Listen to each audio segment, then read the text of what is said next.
La seule prescription que le médecin m'a donnée à cette époque-là, il m'a dit « Vous devez apprendre à gérer votre stress. » Et quand je l'ai regardé lui, je me suis dit ça ne viendra pas de lui, les instructions pour gérer le stress.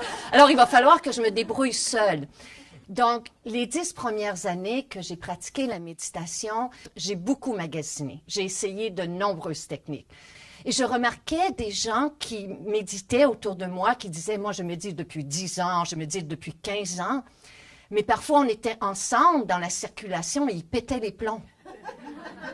Alors, je me disais, mais oui, mais pourquoi est-ce qu'on médite si ça ne dure pas?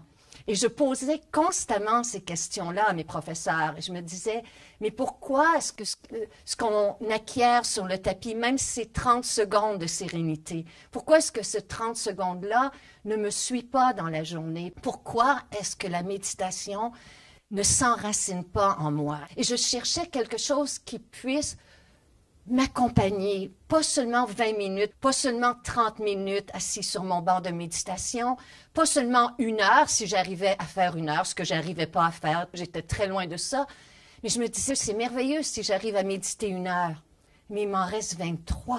Donc, découvrez à votre tour qu'en chacun de vos souffles, en chacun de vos souffles se trouve un potentiel de transformation et de guérison.